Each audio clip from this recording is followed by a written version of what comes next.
Hi, everybody, and welcome to Big Joe's Journal. My name is Joe Tilden. I am the host of this program. Well, here we are getting toward the end of June, and we are having I guess you'd call it a heat wave. I know a lot of people mind it. I think they mind the humidity a little bit more. But this is something that we dreamed about last winter when we were going through cold, freezing temperatures, ice and snow and everything else. We said, wait, can't wait for spring, can't wait for summer. So summer has arrived, and of course with it, nice warm sunshine. If you stop to think about it, look at all the snowbirds that go to Florida. So they have this kind of weather almost year-round, although perhaps not as humid as it is today. But the forecast predicts that we're going to have sunshine probably through most of the week. And what we need right now, we need a good soaking rain. Things are getting a little bit dry. And if you'll notice, some of these wonderful green lawns are starting to get a little bit brown. So, a couple of days of a good soaking rain and let that moisture get right in the ground, everything will turn green again and really start growing again. Well, on the national scene, it seems that the chief executive is a little bit upset. He took a few lumps last week. Number one, Supreme Court ruled against him twice. One was on the LGB, etc. organization, stating that because of their sexual orientation, they cannot be deprived of employment or discharged from employment for that. And that was I think, a major decision. In fact, that it was a 6-3 vote. And I think the big surprise was that Neil Gorsuch, who was one of the incumbent president's appointees to the Supreme Court, wrote the majority opinion. And of course, he was backed up by the Chief Justice. And what do I want to say? Maybe the Democratic appointees on the Supreme Court, or maybe the more liberal, if you want to put it that way. And it was a 6-3 vote. Now, the other was a little bit closer. It was 5-4. And that was in favor of the DACA people. In other words, the folks that came into this country, perhaps their parents came in here illegally, or they may have come in illegally themselves, but under President Obama, they were granted the opportunity to stay here. In other words, they couldn't be deported. And of course, this is something the current administration has been trying to eliminate. And once again, bingo, Supreme Court ruled against them. Well, we have another thing out in the state of California, where I believe it was the Ninth Circuit Court ruled that authorities in California cannot be compelled to help out federal authorities when it comes to evicting immigrants or something else. That's in their federal prerogative, and your local authorities cannot be compelled by the federal government to assist them in removing these people. And the fourth one perhaps comes a little more closer to home, and that is when the First Lady, Melania, won a lawsuit getting her prenuptial agreement with Mr. Trump amended, if you will, that her son Barron now has equal footing with the two Trump boys and Ivanka as far as inheriting wealth from their daddy. As you know, Mr. Trump had 4 children by his first wife, 2 boys, 2 girls. And one of his daughters, he's cut out. It's like she's no longer a member of the family and so forth. So it was the two boys and Ivanka that were going to benefit from Trump's inheritance. And somehow or another, he ruled out the latest arrival, which was Barron. I don't think he cared. I think Barron was, I think Barron might have been a mistake. But however, he's here, and thanks to a court overturning or amending, I won't say they overturned it, but amended prenuptial agreement, now Barron is going to be on equal footing with his 2 half-brothers and half-sister.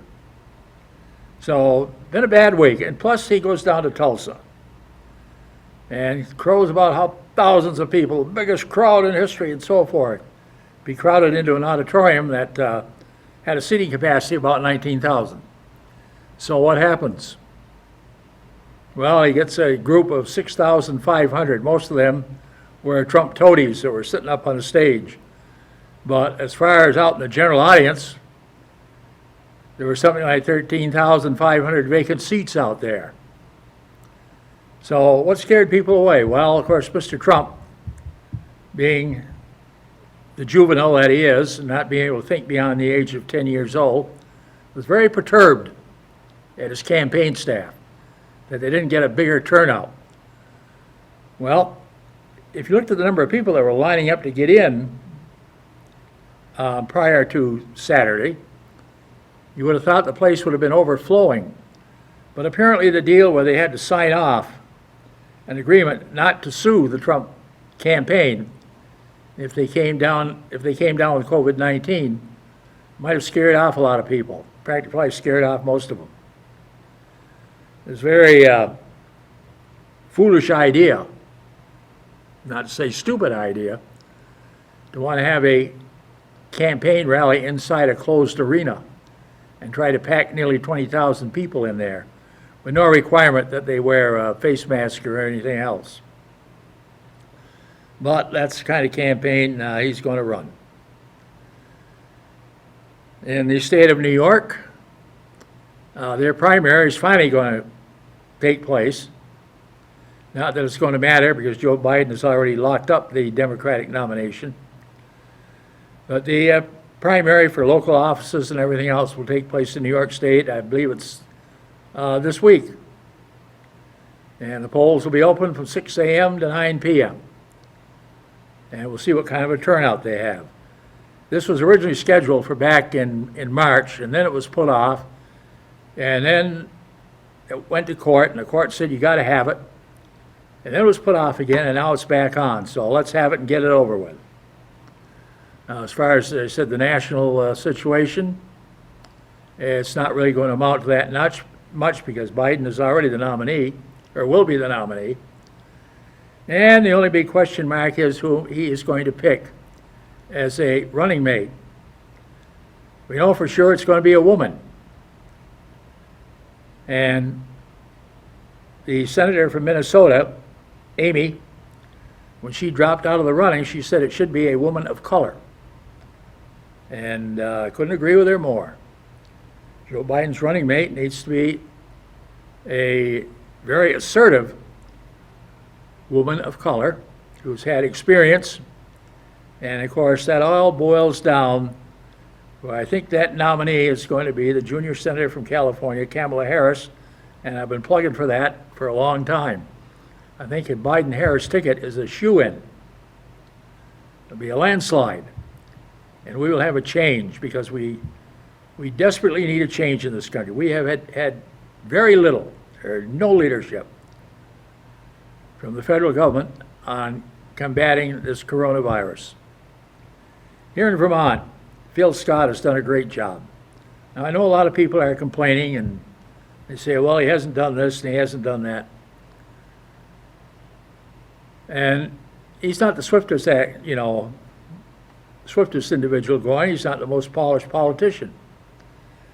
But I think the way he put Vermont under a quarantine and the way he has been letting up bit by bit by bit as things have improved.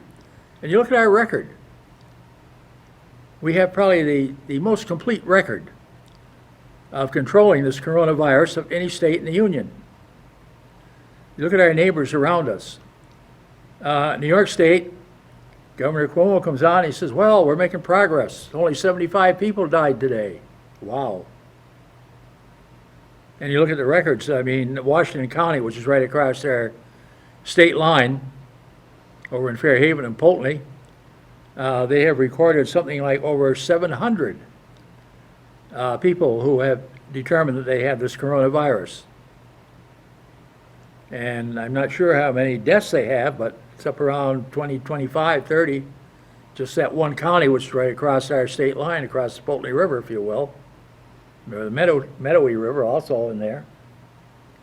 Real close. Massachusetts, with over 70,000 people who have been diagnosed with coronavirus. And their death toll is also up in the thousands. You look what we have in Vermont for a little state. Granted, we're a small state. And the epicenter here in Vermont, of course, was in the Burlington area at two nursing homes. One was the Birchwood Nursing Home.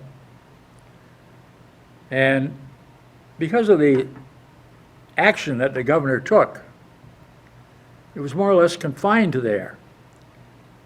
And the state, through various regulations and everything, schools shut down, colleges shut down, just about everything shut down for a while. We weren't going anywhere. People who could worked from home. But at least in Vermont, it flattened the curve. And we are a heck of a lot better off than they are, say, our neighbors in New Hampshire, our neighbors in New York and Massachusetts. And if you look around the country, Florida, where it's flaring up, and the governor has said it might be necessary to shut the whole state down again to try and get it under control. California, where it is flaring up, and the governor has made it not a suggestion, but now a direct executive order that everybody has to wear face masks to try to get this under control. Arizona, where it's booming out of control. And the governor down there, I don't know whether he's an ostrich with his head in the sand, but he's a Republican, and it's getting way out of control down there. Texas, another place where they may have let up a little too soon, and it's booming, coming back with a vengeance. South Carolina, where it's coming back.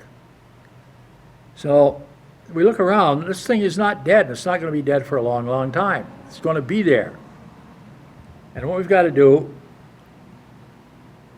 government has to do, to the best of our ability, is try and get it under control as quickly as possible.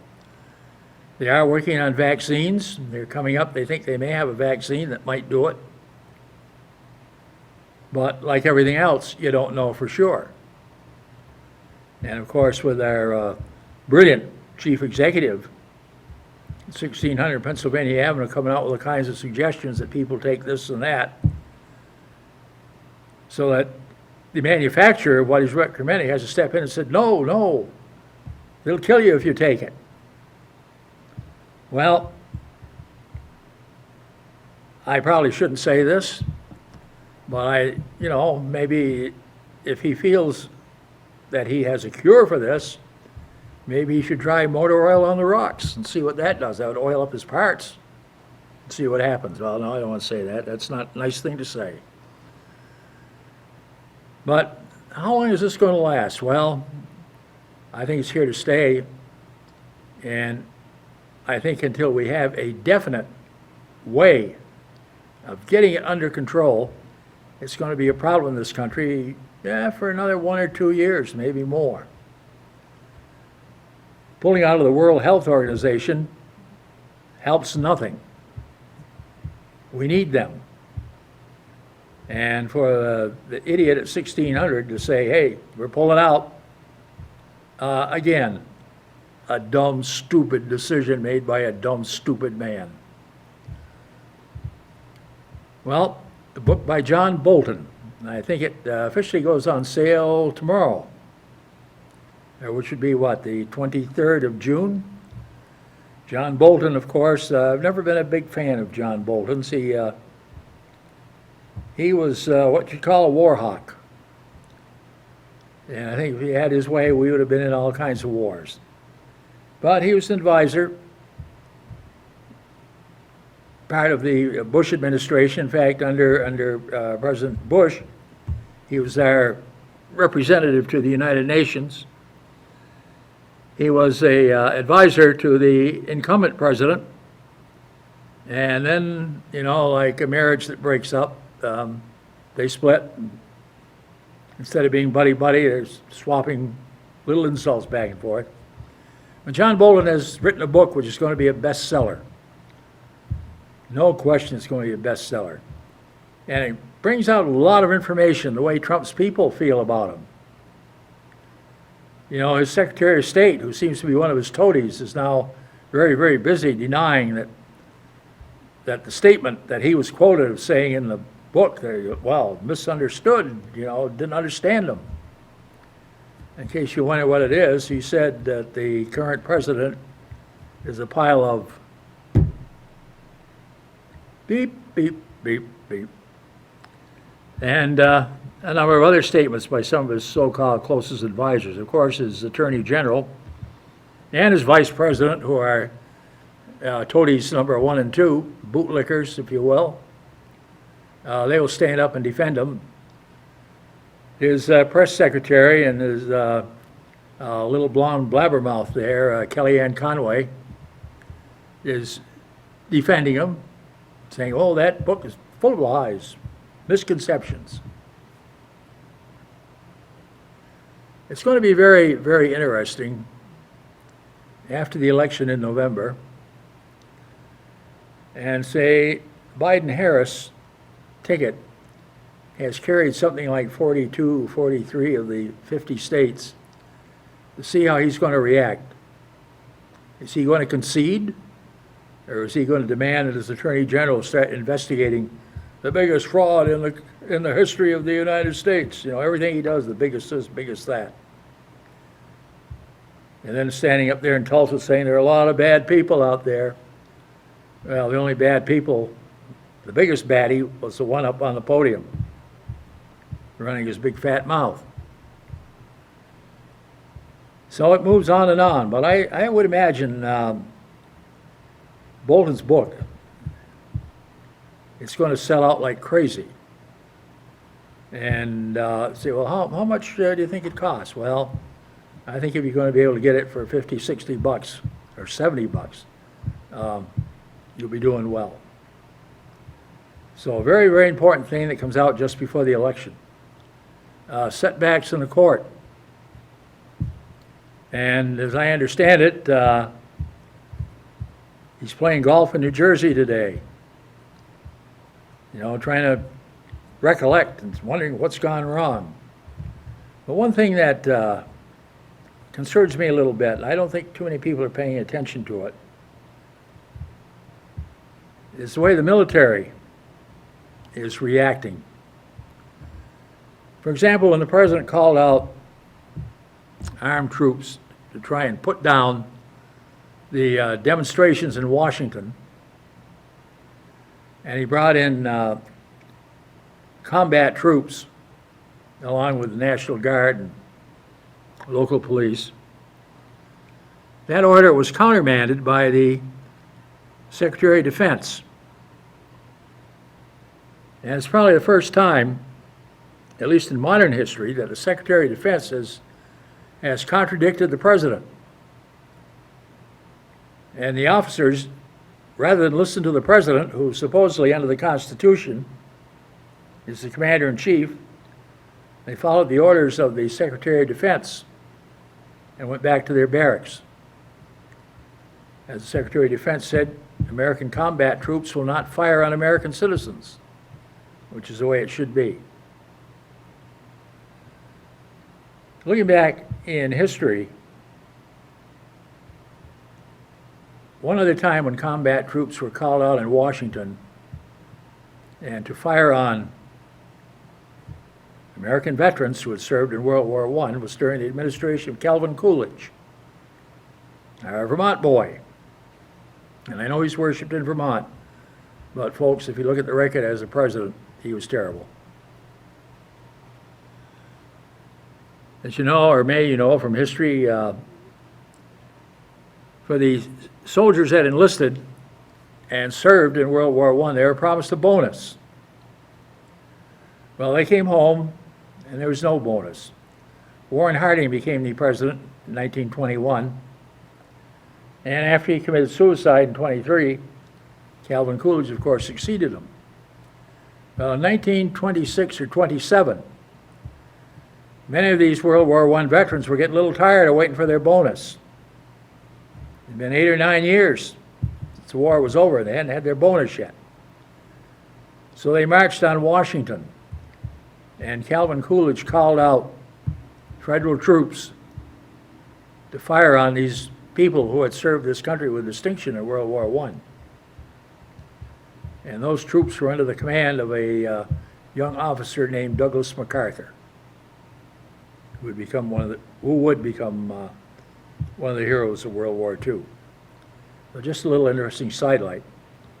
Another incident, and I'm not sure it was the military that fired on American citizens, but it was the racial riots in Tulsa back in 1921.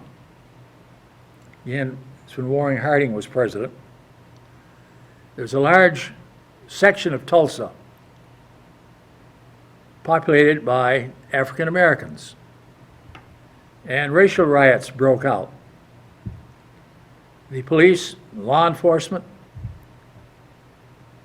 everything that should have been protecting these American citizens were attacking them, burning that section of Tulsa. In fact, they see them burning it to the ground. In the course of this destruction of that part of Tulsa, some planes flew overhead and dropped bombs on American citizens. And of course, as you know, all that section of Tulsa was destroyed. There were somewhere between 70 and 91 American citizens of color that were killed. The others were routed and became homeless. And it was rather ironical, or maybe just a twist of fate, that something that happened 99 years ago, that on that anniversary, that is a place where the current president would go to make a campaign rally.